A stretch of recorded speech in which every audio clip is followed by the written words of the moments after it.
You know, for the last 50 years, this guy has done almost everything in hockey you can think of or want for any player. He's been a teammate of Mario Lemieux. He played for Team Canada at the World Juniors at the Olympics in the same year. He almost won a cup with Philadelphia 1987. He finally won a cup with Montreal in 1993. He's played for a myriad of NHL teams. He's a top 10 NHL pick from the 1984 draft. Very handsome man, very intelligent, very calm with his teammates and his opponents, known to be one of the most respectful players in NHL history despite playing a rugged defense for a number of seasons. Well, we can only be talking about one person. That's the tall drink of water from Montreal, Quebec. The man they call Jean-Jacques Daigneault. And now Jean-Jacques Daigneault, born Jean-Jacques Daigneault, October 12, 1965, 2 months after he was born, played the NHL from 1984 to 2000. Now, he was the head coach of the Halifax Mooseheads of the Q from 2019 to 2021. He was also assistant coach of the Habs from 2012 until 2018, besides other coaching duties. Now, as a youth, Daigneault and his teammate Mario Lemieux played in the 1977 and 78 Quebec International Pee Wee hockey tournaments with a minor hockey squad for Villemont. Now, Daigneault's appearance there drew a lot of interest. Both Mario and JJ were being scouted at quite an early age and not just tournament. Now, he came to major prominence with the Montreal Quebec AAA in 80 and 81, his second season with them. He had 55 points in 48 games. 82, he had 29 points with Laval in 64 games, including 4 goals. But 83 again was the big season. He played with Longueuil in 83, 26 goals, 58 assists for 84 points. Now, again, born in 1965, 84 season was his draft year. Rules had changed. He played 10 games with Longueuil, but played majority of the season with Team Canada with 19 points in 55 games, including at the Juniors and at the Worlds. At the Olympics. Now, that year, he was 4th place at the Olympics, 4th place at the World Junior, missed out on 2 medals. But the year previous, he was won the Bouchard Trophy as Defenseman of the Year in the Q, and also was the All-Star first team in the Q, also in 83. Now, he was ranked by NHL Central Scouting as the number 6 prospect going to the 84 draft. He was also the number 4 defensive prospect for the 84 draft to the Hockey News. And he became the first 17-year-old to win the QMJHL's Bouchard Trophy as the league's best rearguard. Now, played for Canada, the Olympics and the World Juniors. As a result, he, Dave Gagné, Ross Courtnall, and Kirk Mullard became the first Canadian players to play in the World Juniors and Olympics in the same year. Now, this was the year that Team Canada was back at the Olympics, besides that 1980 6th-place finish. Now, he joined Longueuil for the remainder of the 84 season in the playoffs after playing for Canada Olympics. Unfortunately, missed the remainder of the playoffs with ligament damage in his knee, suffered during the Q Final Series versus Laval in May of that year. Now, had some trepidation with scouts, and the injury required surgery on May 6, 1984. Now, referred to in pre-draft reports by the NHL Central Scouting as an excellent competitor with great attitude and desire. Now, he grew up in Montreal, where his father was a respected taxi driver. Now, him and Mary were longtime teammates. They were born 1 week apart, and he played on the same minor and junior hockey teams from the ages of 9 to 16. Now, he debuted with Vancouver, his draft team, October 11th, 84. Now, from there he played with Philadelphia, of course, 87 finals, Montreal, St. Louis, Pittsburgh, Anaheim, the Islanders, Nashville, Phoenix, and Minnesota. Now, he eventually retired in 2002 in the minor league after a couple of minor league seasons. Now, final NHL totals 899 games, 250 points, 53 goals, and 5 goals in 99 playoff games.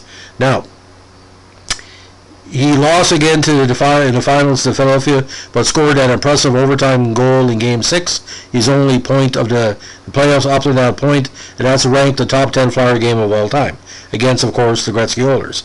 Now, he holds the NHL record for most franchises played for in a career, tied with 10. He played on the first Nashville Predators team and played on the first Minnesota Wild team, only one game. Now, he had some massive injuries throughout his career. Let's go over them very quickly. He missed part of the 86 season with a compound fracture of left ring finger when he was slashed by teammate Glenn Cochran during a practice. He did not return to action until a month later.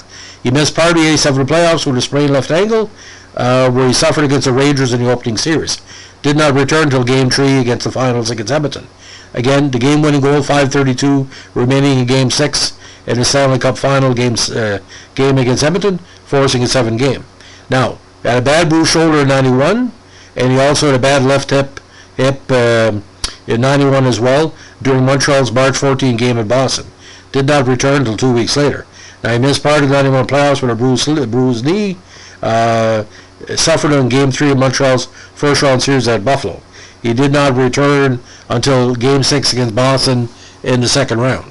Now, he also missed part of the 93 season with a bruised left knee, an injury suffered during a November 28 92 game in Vancouver. Did not return until December 5th. He also missed part of the 93 season with a sprained shoulder, lost 2 weeks in December of 92. He also missed part of the second half of the 93 season with a sprained right ankle, which put him out for a month in March. Now, he was ordered by coach Jacques Daigneault to sit out 1 game per month during the 94 season so that he'd be better rested for the playoffs. But he was also suspended by the NHL for 3 games and fined $500 for breaking your man Tito's nose with a deliberate elbow during Montreal's New Year's Eve game at Calgary on December 31st, 93.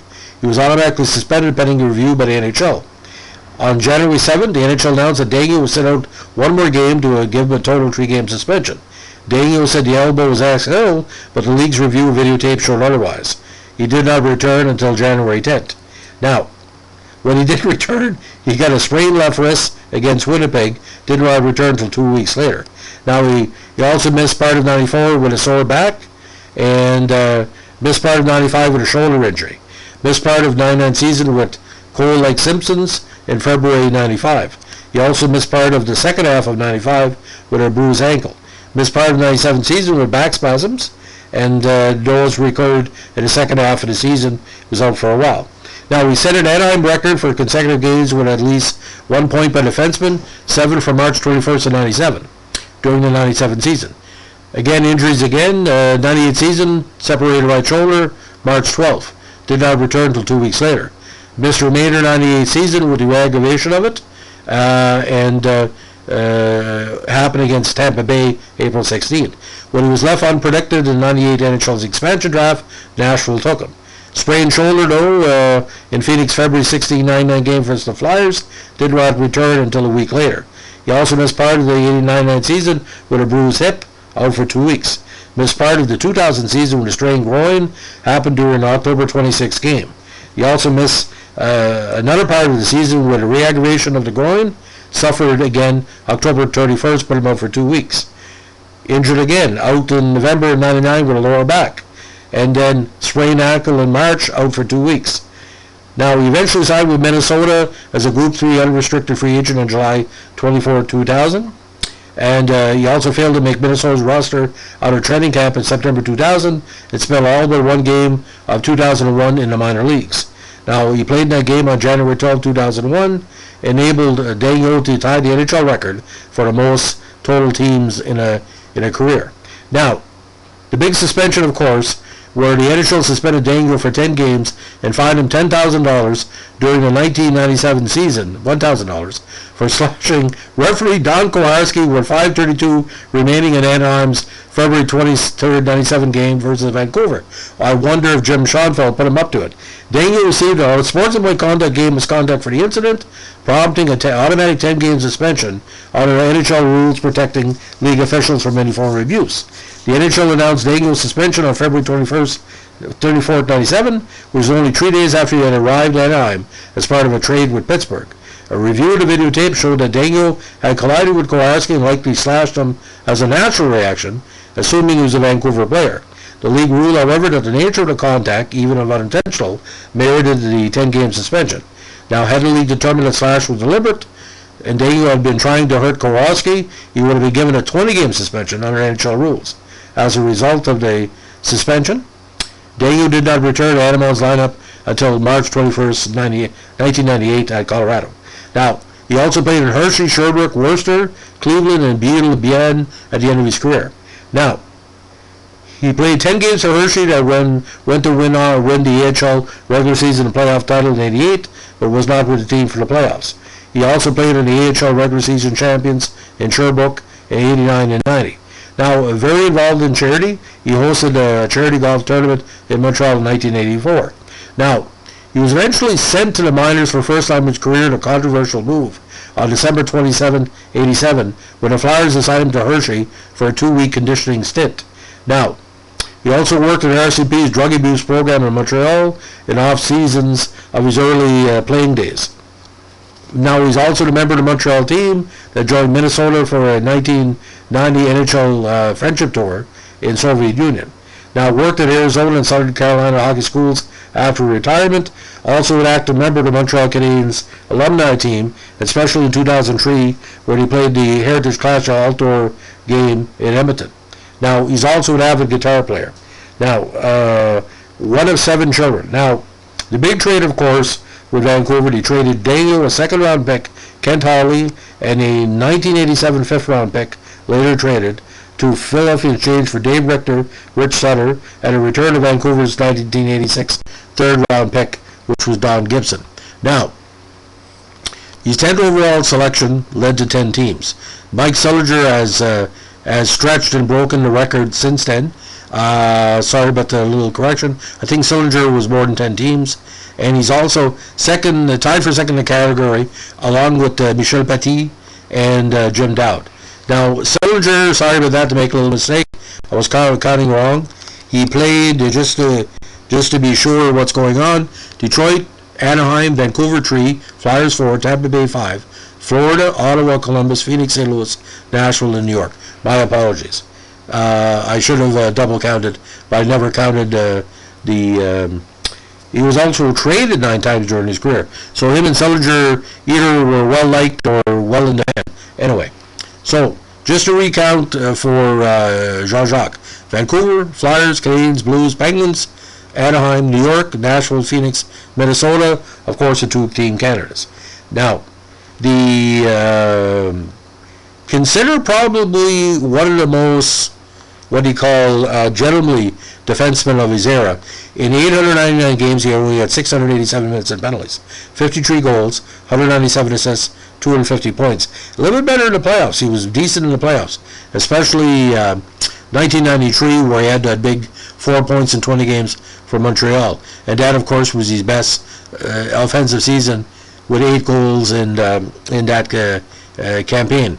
Although he had some good years in Vancouver and with the Flyers. So again, 5 goals, 26 assists for 31 points in 99 playoff games. For Canada, World Juniors, 2 points in 84, 2 assists. Goal and assists in Olympics for Canada in 84. Coaching career, AC with Phoenix of the ECHL, 2006. AC with the Hartford Wolfpack, 07-12 of the AHL. Montreal 2012-18, AC. San Antonio Rampage, VHL, AC, 2019, and again, his first Quebec Major Junior Hockey League instructor. He's head coach there. Very, very beloved in Halifax, of course. Fluently bilingual, as we all know. Now, his beautiful wife Janie and JJ have 3 daughters, Valerie, Gabrielle, and Juliette. All 3 of the girls were born in a different state where Daigneault was playing at the time. The family now resides in the Dorval area. Very beautiful part of Quebec. So Jean-Jacques Daigneault is a thinking man's hockey player. I never saw a player like him basically be the best number 5 defenseman he could be. Now, I think what really happened with him when he had that big time with Mario was as good on offense, hitting the points, as that JJ was on the defensive side. Well, I don't know. If you're going to play with all these teams, you got to be friggin' good. Now, that's just the way it goes. Now, the 2 years with Pittsburgh, of course, he got in the 66 games, but he really, really brought a lot. And, yeah, you know, it's all the teams he played with. Like I said, he was welcomed like you wouldn't believe. But it was kind of weird with the Cleveland Lumberjacks in '01. In Cleveland, he became a hero as well. He was putting up some good numbers. He had 8 goals in 44 games. So, I mean, it was a great time. And that's what makes him a good coach. When you've been everywhere and seen everything, nothing really surprises you. And JJ in '93 was that solid player for Montreal that he needed on defense. It took him literally 3 years to become acclimated to the big city of Montreal, the pressure, and as he got more acclimated, you see, you got to understand, ladies and gentlemen, '91 team was pretty strong as well, but he was out for most of that season, and injuries really hurt his numbers, especially in '93. So I mean, it's the way it goes. So that's the story of Jean-Jacques Daigneault. If you like what we're doing here with our Montreal Canadian Vintage Podcast, let us know with a like, comment, or subscribe. And as we like to say up the North Shore way, everybody wants a JJ. Not because I'm called JJ, but it started with JJ Daigneault. Have a good day. Bye.